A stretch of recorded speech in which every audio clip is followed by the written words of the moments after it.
ওই কবর আপনাকে ডাকে, আমি অন্ধকার কবর, আমি পোকামাকড়ের ঘর, আমার মধ্যে কোনো সাথী নাই, আমার মধ্যে কোনো বাতি নাই, অন্ধকার ঘরের মধ্যে একা একা থাকতে হবে রে বন্ধু। ওই অন্ধকার ঘরের মধ্যে কোনো সাথী নাই। দুনিয়ার মধ্যে যদি ঘরের মধ্যে একা একা ঘুমাই, দুনিয়ার বাতিটা ঘরের বাতিটা যখন বন্ধ করে দেই, একা একা রাত্রে বেলা ঘুমাই, আর ভিতরের মধ্যে কত ভয় করে, একটা পাতা পড়লে আওয়াজ করলেই কলিজাটা কেঁপে ওঠে, কি জানি চলে আসলো রে। আর ওই কাল কিয়ামতের ময়দানে কোনো সাথী নাই। চক্ষু দিয়ে একটু পানি বার করে আমার আল্লাহকে বলেন, আল্লাহ, আমার আল্লাহ বলে ওই সাথী নাই, সাথীবিহীন কবরের মধ্যে কিভাবে থাকবা? তুমি তোমার বাতি নিয়ে আইসো, যদি আমল ভালো হয় এটাই তোমার বাতির কাজ দিবে। ওই কবরের মধ্যে যখন রাখা হবে, কবরের দিক থেকে চাপ মারবে, এক পাঁজরের হাড় অন্য পাঁজরে চলে যাবে। ওই কবরের কথা স্মরণ করেন, কিভাবে একা একা থাকবো। বন্ধুরে, এই জীবন বেশি দিন না, এই জিন্দেগিটা বেশি দিন বড় না। আপনি আমার জীবন কোনো গ্যারান্টি নাই, হঠাৎ করিয়া চলে যাইতে পারি, হঠাৎ করে আপনি আমার মৃত্যু চলে আসতে পারে। ও বন্ধু, রাস্তা দিয়ে গাড়ি দিয়ে যাইতেছে, অ্যাক্সিডেন্ট, মৃত্যু চলে আসছে, আমার মাওলার কাছে কি জবাব দিবেন, কি নিয়ে যাইবেন? আমার আল্লাহ বলে, ও বান্দা, সুদের দিকে যায় না, আমরা সুদের দিকে যাই। আল্লাহ বলে, নামাজ পড়ো, নামাজ পড়ি না। আমার আল্লাহ বলে, বেগানা নারীর দিকে তাকায়ও না, আমরা বেগানা নারীর দিকে তাকাই। আমার আল্লাহ বলে, রোজা রাখো, আমরা রোজা রাখি না। আমার আল্লাহ ডাক দেয়া বলে, ও বান্দা রে, ঘুষের দিকে যায় না, ঘুষের দিকে যায় না, আমরা ঘুষের দিকে দৌড়ে দৌড়ে ঘুষের দিকে যাই।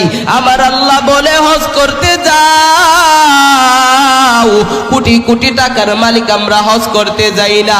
কোটি টাকার মালিক দেখো অভাব হয় না দূর, কোটি টাকার মালিক দেখো অভাব হয় না দূর। গরিব ঘুমায় আরাম করে মনটা বাহাদুর, গরিব ঘুমায় আরাম করে মনটা বাহাদুর। ফেরাউনের লাশটা দেখো মিশর জাদুঘরে, ফেরাউনের লাশটা দেখো মিশর জাদুঘরে।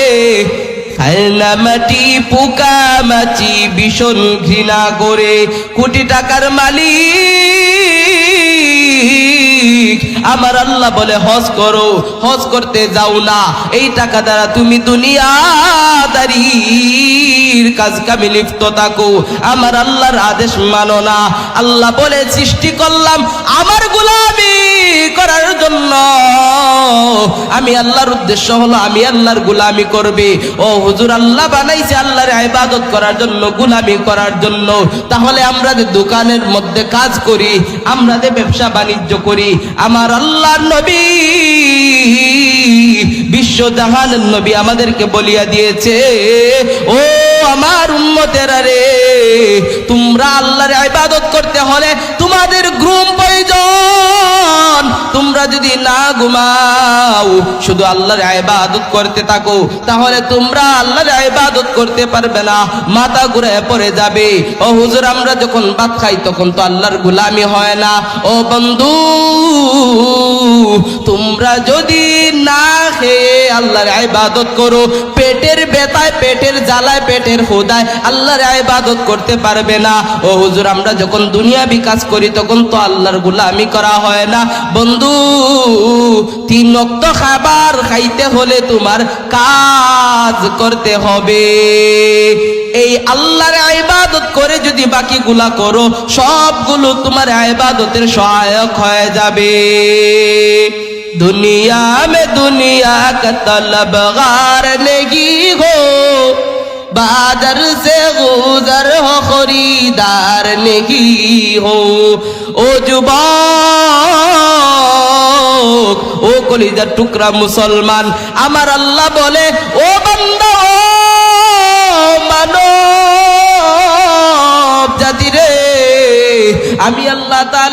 তোদেরকে বানাইছি আমি আল্লাহর ইবাদত করবি, আমি আল্লাহ বানাইছি আমি আল্লাহর গোলামি করবি। আমি আল্লাহর গোলামি না করিয়া মেম্বারের পিছে দৌড়াদৌড়ি করো, চেয়ারম্যানের পিছে দৌড়াদৌড়ি করো। নামাজের সময় হয়ে গেছে, মুয়াজ্জিনে বলে হাইয়া আলাল ফালাহ, নামাজের দিকে আসো, নামাজের দিকে, কল্যাণের দিকে আসো। হাইয়া আলাস সালাহ, নামাজের দিকে আসো। তখন তুমি বলো নামাজ পড়ে আগে ওই বাড়িগুলোর কাজ শেষ করে আসি, ওই বাড়িগুলোতে আমি বুট চেয়ে আসি। আমার আল্লাহ বলে আমার গোলামি কর, নামাজের সময় নামাজ পড়ো। এইগুলা সব বাদ দিয়ে দুনিয়াবি কাজ কাম নিয়ে লিপ্ত থাকো। কাল কিয়ামতের ময়দানে আমাদের যেতে হবে, এই নিয়ত রাখতে হবে। যদি মুসলমান হয়ে থাকেন, কুল্লু নাফসিন যায়িকাতুল মাউত, প্রত্যেকটা প্রাণী মৃত্যুর স্বাদ গ্রহণ করতে হবে। এই জন্য কাল কিয়ামতের ময়দানের কথা স্মরণ রাখতে হবে। আমার মালিক তোমাকে জিজ্ঞাসা করবেন নামাজ পড়ো নাই কেন? আমি আল্লাহ তোমাকে আমি দুনিয়ার মধ্যে সৃষ্টি করেছি আমার গোলামি করবা। আমি আল্লাহ বলছি নামাজ পড়ো, নামাজ পড়ো নাই কেন? জবাব দাও, জবাব দাও। তখন কোনো জবাব পাবে না, উত্তর খুঁজে পাইবা না। আমার আল্লাহকে যদি বলো আল্লাহ গো, নামাজ পড়লে যে জান্নাত, না পড়লে যে জাহান্নাম আমি জানি না। আমার আল্লাহ বলবে তোর মসজিদের ইমাম সাহেব প্রত্যেকটা জুমার বয়ানে বলে, তোর কানে কি যায় না? আপনাদের এলাকায় মসজিদ আছে? কথা বলেন, মসজিদ আছে? মসজিদের ইমাম সাহেব বলে না? তো আল্লাহ বলবেন তোমাদের মসজিদের ইমাম সাহেব তোমাদেরকে প্রত্যেকটা জুমাবারে বলেছে, তোমাদের মজলিসের মধ্যে বলা হয়েছে, তোমাদের গ্রামগঞ্জে তাফসীরের মধ্যে বলা হয়েছে, ইউটিউব ফেসবুক যাগুলোতে তুমি দেখো না কেন সবগুলোতে নামাজের কথা, রোজার কথা, যাকাতের কথা, হজের কথা বলা হয়েছে, তুমি জানবা না কেন? তখন কোনো উত্তর খুঁজে পাবেন না।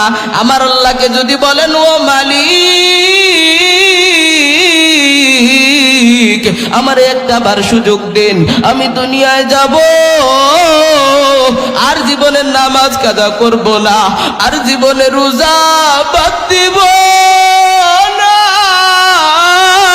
আমার মালিক বলবেন না না না, আমি আল্লাহর নাম ছিল রহমান, আমি আল্লাহর নাম ছিল রহিম, আমি আল্লাহর নাম ছিল গফফার। দুনিয়ার মধ্যে আমি আল্লাহ এত মায়াবী ছিলাম, আমি আল্লাহর কথা তখন স্মরণ করো নাই। এখন আমি আল্লাহর নাম কাহ্হার, আমি আল্লাহ কঠোর হয়ে গেছি, শক্ত হয়ে গেছি। এখন আমি আল্লাহ কোনো মায়া দেখাবো না। আমার আল্লাহ বলে বান্দা আমার কাছে যত চাইবি আমি আল্লাহ তত খুশি হই, তত খুশি হই। আমার বান্দা আমার কাছে চাইতেছে, আর দুনিয়ার মধ্যে মায়া তো মায়াবী, ওই মায়ের কাছে যদি টাকা চান একবার চাইবেন দেওয়া হবে, দুইবার চাইবেন দেওয়া হবে, তিনবারের সময় মা বলবে তোর কি দরকার বল, চারবারের সময় আপনাকে আর টাকা দিবে না, ফেরত পাঠায় দিবে। এত দয়ালু মা যদি ফেরত দে, আমার আল্লাহ বলে আমার কাছে যত চাইবি আমি আল্লাহ তত দিব। আমি আল্লাহর নিয়ামত পাইয়া যদি শুকরিয়া আদায় করো, আমি আল্লাহ তোদেরকে আরো নিয়ামত দিব। আর যদি আমার নিয়ামত পাওয়ার পর না শুকরি করো, আমি আল্লাহ তোমাদের কাছ থেকে এগুলা চিনায় নিব। আল্লাহ বলে দুইটা হাত দিলাম এত দামি, কোটি কোটি টাকার মালিক হাত একটা নাই, এই হাত কিনে পাওয়া যায় না। কোটি টাকার মালিক যদি তুমি তোমার হসপিটালে গিয়া বলো একটা হাত লাগায় দেও, পাওয়া যাবে না। ও কোটি টাকার মালিক আমার আল্লাহর কাছে তো তুমি ক্ষুদ্র হয়ে গেলা। এই জন্য আমার আল্লাহর গোলামি করে যদি দুনিয়া থেকে বিদায় নিতে পারেন, কাল কিয়ামতের ময়দানে বিনা হিসাবে জান্নাতে যাওয়া যাবে। আর যদি জান্নাতে না গিয়ে জাহান্নামে যান, কতটুক কঠোর শাস্তি হবে। শুধু নামাজ না পড়ার শাস্তি কয়েকটা আমি বলে দেই। আমার আল্লাহর নবী বলেন, ও আমার উম্মতেরা, ফজরের নামাজ তোমার কাজা হয়ে গেছে ফজরের নামাজ পড়তে পারো না, ফজর থেকে জোহর পর্যন্ত একটা বিষাক্ত সাপ তোমাকে দংশন করতে থাকবে। ও আমার উম্মতেরা রে, তুমি জোহরের নামাজ পড়ো নাই, জোহর থেকে আসর পর্যন্ত দংশন করতে থাকবে। আসরের নামাজ পড়ো নাই, মাগরিব পর্যন্ত সাপ তোমার মারবে। মাগরিবের নামাজ পড়ো নাই, এশা পর্যন্ত মারতে থাকবে। ও বান্দা, ও উম্মত, এশারের নামাজ পড়ো নাই, ফজর পর্যন্ত তোমাকে মারতে থাকবে। এই জন্য আল্লাহ রব্বুল আলামিন বলে, আমার গোলামি করো, আমার গোলামি করো। আমি আল্লাহ তোমাদেরকে বানাইছি, আমি আল্লাহর গোলামি করার জন্য।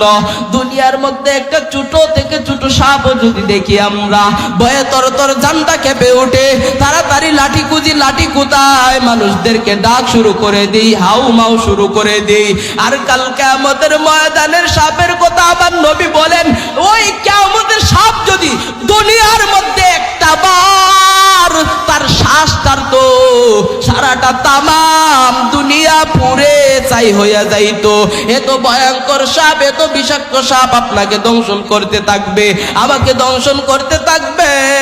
তখন কোনো ডাক্তার পাওয়া যাবে না, কখন কোনো উজা পাওয়া যাবে না সাপের বিষ নামানোর জন্য। ও বন্ধু, ও বাজান, বাড়িতে গিয়ে গ্যাসের চুলার মধ্যে আঙ্গুলটা দিবেন, 1 মিনিট রাখতে পারবেন না, দৌড় দিয়ে চলে যাবেন আলীগঞ্জ বাজার, গিয়ে বলবেন ডাক্তার হাতটা পুড়ে গেছে, তাড়াতাড়ি ওষুধ দাও। ডাক্তার ব্যান্ডেজ দিবে, ওষুধ দিবে, মলম দিবে, কত টাকার কত কিছুই না দিবে। কাল কিয়ামতের ময়দানে আমার আল্লাহ আপনাকে নামাজ না পড়ার কারণে আপনাকে জাহান্নামের লাকড়ি বানায় দেওয়া হবে, আমাকে জাহান্নামের লাকড়ি হিসেবে ব্যবহার করা হবে। ওই কাল কিয়ামতের ময়দানের কথা স্মরণ করেন, চক্ষুটা বন্ধ করেন আর একটু স্মরণ করেন। এখন যদি আমি মারা যাই, কার ফেরেশতা কখন আসে বলা যায় না, কার সঙ্গে আজরাইল এসে দেখা করে বলা যায় না। দেখবেন হাইটা যাইতেছেন, অ্যাক্সিডেন্ট হয়ে গেছে। ও বন্ধু, এখন যদি মারা যাও, আমার আল্লাহর কাছে কি নিয়ে যাইবা? কবরের মধ্যে প্রশ্ন করা হবে, উত্তর যদি না দিতে পারো, আমার আল্লাহর সামনে কিভাবে যাইবা? জান্নাত জাহান্নামের কথা একটু স্মরণ করবেন। জান্নাতে যদি যাওয়া যায় শুধু আরাম আর আরাম, আর যদি জাহান্নামে যাই কত কষ্ট তো বুঝতে পারছেন। আরো 1-2টা শাস্তি নামাজ না পড়ার জন্য বলে দেই। ও বন্ধু, আপনার আমার দুনিয়ার মধ্যে সূর্য হাজার হাজ গজ উপরে থাকা সত্ত্বেও ফ্যান না থাকার কারণে ঘাম ছুটে যায়। আমরা আমাদের ঘরের মধ্যে ফ্যান লাগাই, আমরা আমাদের ঘরের মধ্যে এসি লাগাই, গরমের কারণে আমরা 3 থেকে 4 বার গোসল করি, আমরা আমাদের গায়ের কাপড়টা পর্যন্ত রাখতে পারি না। সূর্য কিন্তু হাজার হাজার গজ উপরে, ওই সূর্য পর্যন্ত আমরা দেখতে পারি না। কিন্তু কাল কিয়ামতের ময়দানে আপনি আমার মাথা থেকে আধা হাত উপরে ওই সূর্যটা থাকবে। আমার আল্লাহ বলবে, ও সূর্য, তোর যত তাপ আছে জমিনে সারিয়া দে। সূর্যের সব তাপ ছেড়ে দিবে। ওই দুনিয়ার মধ্যে গুনাহগারের মাথার রোদগুলো ঠাস ঠাস করে পড়তে থাকবে। আমার আল্লাহ বলবে, আমার নাম কাহার। ওইদিকে আমার আপনার নবী সেজদায় পড়ে কান্দে, ও আল্লাহ, আমার উম্মতদেরকে জাহান্নামের কষ্ট দিও না, আমার উম্মত গুলারে কষ্ট দিও না। আমার আল্লাহ বলবে, ও বন্ধু, তাড়াতাড়ি সেজদা থেকে উঠেন, আপনার চোখের পানি আমি সহ্য করতে পারি না। আমি আল্লাহর সহ্য হয় না আপনার চোখের পানি, তাড়াতাড়ি উঠেন, তাড়াতাড়ি উঠেন। আমার নবী বলে, না না না, আমি উঠবো না যতক্ষণ পর্যন্ত আমার উম্মত গুলার শাস্তি কমায়া না দেওয়া হয়, আমি সেজদা থেকে উঠবো না। ওইদিকে জাহান্নাম দৌড় দিয়ে আসে আমাকে আপনাকে খাবার জন্য। আল্লাহকে বলে, হাল মিন মাজিদ, হাল মিন মাজিদ। আল্লাহ গো, ওই গুনাহগারটারে তাড়াতাড়ি আমার পেটের মধ্যে দাও, আমার পেটের মধ্যে ওই গুনাহগারটারে দাও। আমার আল্লাহ বলবে, ও ফেরেশতারা রে, তোরা তাড়াতাড়ি যা, তাড়াতাড়ি যা, জাহান্নামকে বাঁধিয়া রাখ। 70,000 ফেরেশতা মিলিয়া ওই জাহান্নামকে বাইধা রাখতে পারে না। ওই জাহান্নাম শুধু সামনে দিয়ে আসে আপনাকে আমাকে নেওয়ার জন্য, আপনাকে আমাকে খাওয়ার জন্য জাহান্নাম আসে, তখন আমার নবী ওই দিকে কান্না করি ইয়া উম্মতি বলে। প্রত্যেকটা নবী ইয়া নাফসি ইয়া নাফসি ইয়া নাফসি বলে, আমার আপনার নবী বলে ইয়া উম্মতি বলে কান্না করে। ও আমার বন্ধুরা, ওই সময় আল্লাহ রাব্বুল আলামিন জাহান্নামের উপর কিছু পানি ছিটায়া দিবেন, জাহান্নাম পিছনের দিক দিয়ে দৌড়াইতে থাকবে, ফেরেশতারা সঙ্গে সঙ্গে তাজ্জব হয়ে যাবে, আল্লাহকে প্রশ্ন করবে ও মালিক, জান্নাতের রশি দিয়া রহমতের রশি দিয়া বাইদা রাখতে পারলাম না, জাহান্নামটাকে 70,000 ফেরেশতা রাখতে পারলাম না, এটা কি পানি দিলেন? জাহান্নাম পিছনের দিক দিয়ে দৌড়াইতে শুরু করলো। এটা কি আবে হায়াবের পানি? এটা কি হাউজে কাউসারের পানি? না এটা কি জমজমের পানি? আমার আল্লাহ বলে না না না, এটা আমার গুনাহগার বান্দার চোখের পানি। এখন যদি দুনিয়ার মধ্যে চোখে পানি না আসে, দুনিয়ার ফুর্তিতে থাকেন, দুনিয়ার মায়ে যদি না যায়, দুনিয়ার এই লোভ লালসা দিকে যদি আপনার অন্তরে শুধু হাসি ফুর্তি থাকে, কান্না যদি না করতে পারে, কালকে আমাদের ময়দানে আমার আল্লাহর কাঠগড়ায় কেমনে দাঁড়াবেন একটু হিসাব করেন। আপনি চক্ষু বন্ধ করেন আর হিসাব করেন, মারা যাওয়ার পর আমি আমার আল্লাহর কাছে কি নিয়ে দাঁড়াবো? ও বন্ধু, দুনিয়ার মধ্যে তোমাকে একটা দোকানের মধ্যে কর্মচারী রাখা হয়েছে, তোমাকে একটা অফিসের মধ্যে চাকরি দেওয়া হয়েছে, তুমি যদি তোমার মালিকের তোমার বসের কথা না মানো, তোমার বস তোমাকে চাকরি থেকে বিদায় করে দিবে। তুমি যদি তোমার মালিকের কথা না মানো, তোমাকে বলবে তোর মতো কর্মচারীর প্রয়োজন আমার নাই, চলে যা চলে যা, আরেকটা নিয়ে আসবো। আমার আল্লাহ তেমনি আপনাকে আমাকে কর্মচারী হিসাবে বানাইছেন। আমরা যদি আল্লাহর গোলামি না করি, এখন চার পেয়ে যাব, কিন্তু কাল কিয়ামতের ময়দানে চার পাবো না। আমার আল্লাহ বলে দুনিয়াটা হলো পরীক্ষার হল, একটা পরীক্ষার হল মিনিমাম ধরেন 3.5 ঘন্টা। এই 3.5 ঘন্টার মধ্যে তুমি যদি লেখো তোমার মাস্টারে কিছু বলবে না, তুমি যদি না লেখো তোমার মাস্টারে কিছু বলবে না, তুমি যদি ফুল লেখো তোমার মাস্টারে কিছু বলবে না, তুমি যদি গান লেখো তোমার মাস্টারে কিছু বলবে না। 3.5 ঘন্টা পর যখন তোমার পারচা হাতে পাওয়া হবে, মার্ক দেওয়ার সময় 0-0 হয়ে যাবে।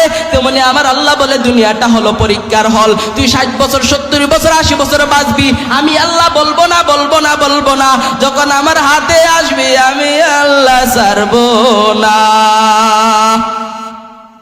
আপনার আমার চিন্তা আছে দুনিয়ায় থাকবো চিরজীবন? এই দুনিয়া চিরজীবন থাকার জায়গা না,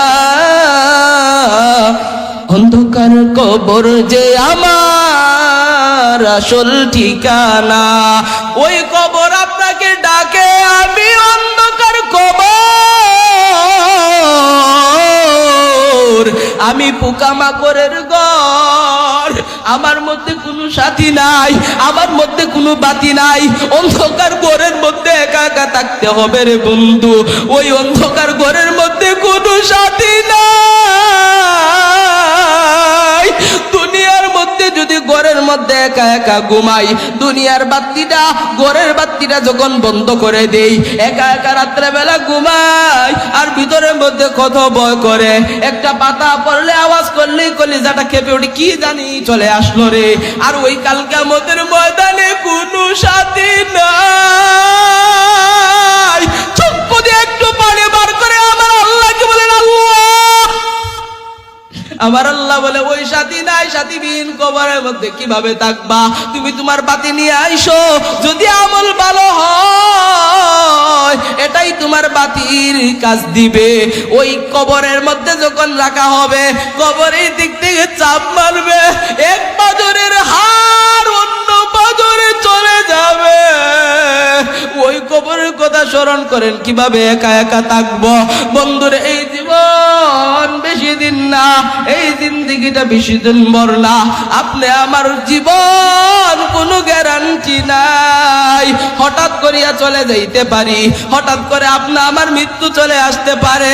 ও বন্ধু, রাস্তা দিয়ে গাড়ি দিয়ে যাইতেছে, অ্যাক্সিডেন্ট, মৃত্যু চলে আসছে, আমার মাওলার কাছে কি জবাব দিবেন, কি নিয়ে যাইবেন?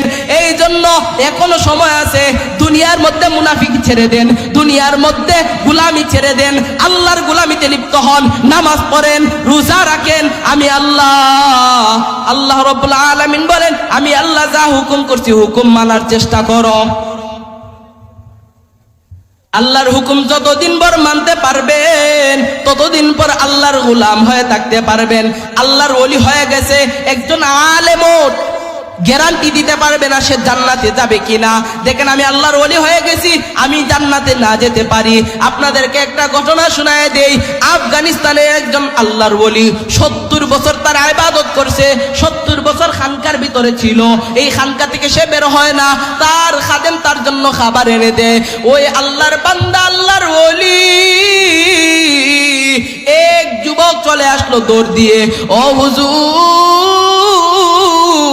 যেতে হবে, আমার ঘরে কোনো মা নাই, আমার ঘরে ভাই নাই, আমার ঘরে বাবা নাই, আমার আত্মীয় স্বজন নাই, এখন আমি যুদ্ধতে যাব, আমার একটা যুবতী বোন আছে, ওই বোনটাকে কোথায় রেখে যাব? আমি চিন্তা করতেছি, চিন্তা করে দেখলাম সারাটা মহল্লার মধ্যে আল্লাহওয়ালা লোক এমন, আমি যার কাছে দিব সে আমার আমানত রক্ষা করতে পারবে, আমার চোখে লাগে না। আপনাকে একমাত্র লাগে 70 বছর ধরে আল্লাহর গোলামি করেন। ও আল্লাহর ওলি, একবার রাজি হয়ে যান, আমার বোনটাকে রাখেন, আমি যুদ্ধতে যাব। আল্লাহর ওলি না না বলে, তারপরেও যখন জোরাজুরি করলো আল্লাহর ওলি রেখে ফেললো। ওইদিকে সন্তান নাই আল্লাহর ওলি একা একা ইবাদত করে। ওইদিকে ইবলিস, শয়তান মিস্টার ইবলিস চলে আসলো। আসার পরে ডাক দেয়া বলে, ও আল্লাহর ওলি, আপনার ঘরে একজন মাইয়া লোক আছে, আপনার ঘরের মধ্যে দিয়া গেছে তার ভাই তার আমানত রক্ষা করার জন্য। আপনি এখন পর্যন্ত তার কাছে গেলেন না, তার খাবার দিয়ে দিলেন না, আপনার খাদিমে দিছে কি না দিছে কোনো গ্যারান্টি আছে কিনা নাই, আপনি নিজে গিয়ে দেখে আসেন। শয়তানের পরামর্শ শোনার পর আল্লাহর ওলি বলে, তো না, এটা ঠিকই পরামর্শ দিয়েছে। আল্লাহর ওলি চলে গেলেন, পর্দার বাহির থেকে বলল, মা তোমার খাবার আসছেনি? হ্যাঁ হুজুর, খাবার আসছে। আচ্ছা ঠিক আছে, আমি যাই। চলে আসলো। শয়তান আবার হাজির হয়ে গেল, ও হুজুর, আপনার ঘরে ওই মাইয়া লোক আছে, ওই মাইয়া লোকের কোনো অসুখ আছে কিনা, ওই মাইয়া লোকের কোনো সমস্যা কিনা, আপনি তাকে জিজ্ঞাসা করছেন কিনা? আমার আল্লাহ যদি প্রশ্ন করে উত্তর কি দিবেন? আল্লাহর ওলি চলে গেলেন, গিয়া বলে, মা তোমার কি অবস্থা? এভাবে চলতে লাগলো, 4-5 দিন চলে গেল। শয়তান মামা এইদিকে ঘুরাইতে ঘুরাইতে বলে, ও আল্লাহর ওলি, আপনার কাছে হয়তো বা ওই মেয়েটা মিথ্যা বলতেছে, তার শারীরিক কি অবস্থা আপনি একটু দেখেন। আল্লাহর ওলি যাওয়ার পরে এমন এমন হয়ে গেল, যার পর এত বার শয়তান ধোঁকা দিল, যার কারণে 70 বছর ধরে ইবাদত করে আল্লাহর ওলি পর্যন্ত জিনায় লিপ্ত হয়ে গেল। এত পরিমাণ জিনা হলো, যার কারণে ওই আল্লাহর ওলির একজন সন্তান হয়ে গেল। এমত অবস্থায় শয়তান বলতেছে, ও আল্লাহর ওলি, গ্রামবাসী যদি জানতে পারে এই অবস্থা, আপনার তো ওলিগিরি শেষ, আপনার তো খানকা শেষ। আল্লাহর ওলি বলে, এখন কি করতে পারি? শয়তান বলে, এদেরকে মাইরা ফালান। আল্লাহর ওলি চলে গেল, ওই যুবতী মহিলা আর তার বাচ্চাকে মেরে কবর দিয়ে দিল। কবর দেওয়ার পর ঘটনা কমে 3 বছর পর ওই যুবক চলে আসতে যুদ্ধ থেকে, আসার পর সে রাত্রে বেলায় ঘুমাইছে আর স্বপ্নে দেখে আল্লাহর ওলির কাণ্ড খেলাপ। দেখার পর তাড়াতাড়ি দৌড় দিয়ে চলে আসলো, ও হুজুর কি অবস্থা, আমার বোন কোথায় আছে? আল্লাহর ওলি শয়তানের সাথে পরামর্শ করে, শয়তান কি বলবো? শয়তান বলে, ও হুজুর বলে দিন, সে অন্য একটা পুরুষের সাথে পলায়ন করছে। ওই যুবকটাকে যখন বলল, যুবক বলে, না না, আমার বোনের চরিত্রের কথা আমি জানি, আমার বোন অন্য কোনো পুরুষের সাথে যেতে পারে না। এরকম করার পর যুবকটা বলতেছে, আপনি আপনার কুকীর্তির কথা স্বীকার করেন, নয়তো আমি এই গ্রামের রাজা বাদশাদেরকে নিয়ে আসব। আফগানিস্তানের আল্লাহর ওলি বলে, আমি কোনো গুনাহ করি নাই, আমি কোনো কিছুতেই নাই। যার পর এই যুবক গিয়ে ঘর খোঁজার পর দেখা যায় তার বোন, আর বোনের সাথে একটা সন্তান। এমত অবস্থায় রাজা বাদশা সবাই মিলে তার ফাঁসির অর্ডার করা হলো। আল্লাহর ওলিকে ফাঁসির মঞ্চে ঝুলানো হলো। শয়তান মামা আবার উপস্থিত। শয়তান মামা বলে, ও আল্লাহর ওলি, আপনি বলেন আমি আল্লাহকে মানি না, এক আল্লাহকে মানি না, লা ইলাহা ইল্লাল্লাহ মুহাম্মাদুর রাসূলুল্লাহ আমি অস্বীকার করলাম, আমি আল্লাহ মানি না, আমি আল্লাহ মানি না, আমি আজ থেকে মুসলমান না। আপনি একবার বলেন, আমি দেখবেন আপনার ফাঁসির অর্ডার বাদ দিয়ে দিব, আপনাকে আমি বাঁচায় নিব, পরবর্তীতে আবার আপনি কালিমা পড়ে নিয়েন। আল্লাহর ওলি বলে সুন্দর পরামর্শ, আগে বাঁচি তারপর আবার আমল শুরু করে দিব। আল্লাহর ওলি বলে আমি আল্লাহ মানি না, রাসূল মানি না, সঙ্গে সঙ্গে শয়তান বলে আমিও তোমার সাথে আর থাকতে রাজি না। আল্লাহর ওলির ফাঁসি হয়ে গেল, ওইদিকে শয়তান তাকে জিনা করাইলো, ওইদিকে 70 বছরের বন্দেগী শেষ হয়ে গেল, ওইদিকে ফাঁসির কাস্টেতে ঈমানটা পর্যন্ত নিয়ে গেল। এই জন্য একজন আল্লাহর ওলি শেষ পর্যন্ত জান্নাতে যেতে পারবে কিনা গ্যারান্টি নাই। এই জন্য বান্দারা ও বন্ধুরা একবার নিয়ত করেন, আজ থেকে যতদিন থাকবো আল্লাহর গোলামি করব, আল্লাহর গোলামি করব, আল্লাহ যেন আমাদেরকে সঠিক বুঝদান করেন। এই চিন্তা করবেন, নিয়ত করবেন, তাহলে কিছু একটা করা যেতে পারে। আল্লাহর ওলি হয়ে গেছেন, জান্নাত পেয়ে যাবেন না, না, সব থেকে শেষ যে আমলটা সেটাই গ্রহণযোগ্য। এই জন্য বলছিলাম নামাজের অবস্থা, আপনাদের মহল্লার কথা। এই আলোচনা আমার কোথায় থেকে কোথায় আপনারা বুঝতে পারছেন? প্রথম বলছি কি, নামাজ পড়তে হবে। কথা বলেন, নামাজ পড়তে হবে। আপনাদের আওয়াজ শুনে বোঝা যায় খাটকালের মানুষ কিছু খায় না, 3 দিন ধরে না খায় আছে। কথা বলেন, প্রথম কি বলছি, নামাজ। হাতটা তুলেন, হাতটা নাড়া দেন, একবার হাতটা তুলেন, আল্লাহ বলে চিৎকার দেন, আল্লাহু আকবার, লিল্লাহি তাকবীর। আজকে থেকে নামাজ আর বলেন, আজকে থেকে নামাজ আর ছাড়বো না, আজকে থেকে নামাজ আর যতদিন আছি আল্লাহর গোলামি করব। বলেন, যতদিন আছি আল্লাহর গোলামি করব। ওয়াদা করছেন, ওয়াদা ভঙ্গ করলে কি হয় তো জানেন? আচ্ছা যাই হোক, এখন নামাজের কথা বলছি। 2 নম্বরে বিষয় হলো নামাজ না পড়লে কি কি শাস্তি বললাম তো। 1 নম্বরে একটা সাপ আপনাকে রাত দিন দংশন করবে। আপনারা যারা শুধু জুমাবারে যান, গিয়ে খুতবার সময় একটু উপস্থিত হন, উপস্থিত হওয়ার পর ইমাম সাহেব খুতবা দেয়, নামাজ শেষ, চলে আসলাম, শেষ পর্যন্ত জিলাপির জন্য একটু দাঙ্গা হাঙ্গামা করে একটা জিলাপি নিয়ে চলে আসলাম। এরকম যারা করেন সারা সপ্তাহ সাপ আপনাকে দংশন করতে থাকবে। এরকম তো নামাজে আল্লাহর কি হবে? আপনাকে একজন দোকান, আমি বললাম তো, একজন দোকানদার আপনাকে রাখলো, আপনি সারা সপ্তাহ তার কাজ করেন না, একদিন গিয়ে কাজ করলেন, তাহলে এই দোকানদার আপনার প্রতি সন্তুষ্ট থাকবে? অবশ্যই সন্তুষ্ট থাকবে না। তো আল্লাহ বলছেন গোলামির জন্য পাঠাইছি, আমি আল্লাহর গোলামি করো, আমি আল্লাহ তোমাদেরকে জান্নাত নামক নিয়ামত দিব। জান্নাতে যাবেন, কত কত নিয়ামত। আপনার খাবার চাইতে হবে না, খাবার চাইতে হবে না, একটু নিয়ত করবেন, আমি এখন একটা গ্রিল খেতে চাই, গ্রিল চলে আসবে। আমি একটা এখন রোল খেতে চাই, রোল চলে আসবে। আমি বার্গার চাই, খাইতে চাই, চলে আসবে আপনার সামনে। আল্লাহকে বলতে হবে না, আপনার নিয়ত আল্লাহ কবুল করে নেবেন, সঙ্গে সঙ্গে খাবার পাবেন, পেশাব পায়খানার প্রয়োজন হবে না, এত নিয়ামত।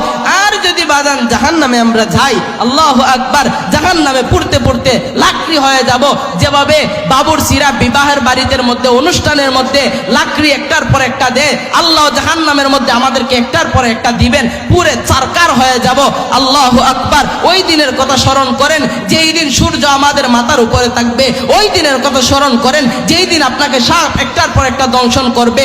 ওই দিনের কথা স্মরণ করেন, যখন ফেরেশতা আপনাকে প্রশ্ন করবে, মার রব্বুকা, মা দীনুকা, মা নবিয়ুকা, তোমার দিন কি, তোমার নবী কে, তোমার আল্লাহকে, যখন এগুলো প্রশ্ন করবে, তখন আমি কি উত্তর দিব? হুজুর আমি তো আরবি জানি না। যা, কবরে যাওয়ার পর আরবি পারবেন, কিন্তু এই অবস্থা দেখে, দুনিয়া থেকে, জমিন থেকে আসমান পর্যন্ত ফেরেশতা দেখে আপনার চক্ষু ছানা বড়া হয়ে যাবে। কি বলবেন? আপনি যদি আমল করে যান, নেক আমল করে যেতে পারেন, কাল কিয়ামতের ময়দানে জান্নাতে যাওয়ার আশা করা যেতে পারে। কত ফুল, সিরাতের ফুল রয়েছে, কিয়ামত রয়েছে, হাসর নাসর, কত কিছু আমাদের উপরে রয়েছে। আমরা দুনিয়ার কিছু টাকার জন্য বাজান এই জিন্দেগিটা শেষ করে দিতেছি। পরীক্ষার হলের মধ্যে যদি পাস না করে যেতে পারেন, কাল কিয়ামতের ময়দানে আপনা আমার কি অবস্থা হবে একটু চিন্তা করবেন। আপনাদের যদি মস্তিষ্ক থাকে, ওই মস্তিষ্ক নামক আদালতকে প্রশ্ন করবেন। আপনি একবার প্রশ্ন করবেন, উত্তর 10 বার আপনার দিল থেকে চলে আসবে। আজকে বিছানার মধ্যে ঘুমাবেন, ঘুমানোর পর চিন্তা করবেন, আজকে সারাদিনে আমি আল্লাহর গোলামি কতটুকু করতে পেরেছি। আব্দুল্লাহ ইবনে মাসউদ রাদিয়াল্লাহু তাআলা আনহু প্রতিদিন রাত্রিবেলায় ঘুমানোর পূর্বে বসে বসে একটু চিন্তা করত, আমি গতকাল কতটুকু আমল করেছি। গতকাল আমি 97টা আমল করেছি, আজকে কতটা করলাম? 98টা। পরের দিন দেখলো কতটা করলাম? 98টা। আল্লাহু আকবার। আল্লাহর বান্দা ডাক দিয়ে বলে, ও দুনিয়াবাসী রে, আমার মনে হইতো সেদিন একটা আমল কেন আমি বাড়াইতে পারলাম না। শনিবারে করলাম আমি 98টা, আবার রবিবারেও আমার 98টা আমল রইল, কেন আমি 99টা করতে পারলাম না? রবিবারে আমি কেন 99টা করতে পারলাম না? একটা আমল কেন বাড়াইতে পারলাম না? এই চিন্তা করতে করতে আমার মাথা নষ্ট হয়ে যাইত। আমি মনে মনে ভাবতাম, আমাকে যে এখন মেরে ফেলতো আমার এতটুকু কষ্ট হইতো না। একটা আমল যদি দিন দিন আমল যদি না বাড়াইতে পারতাম এতটুকু কষ্ট হইতো।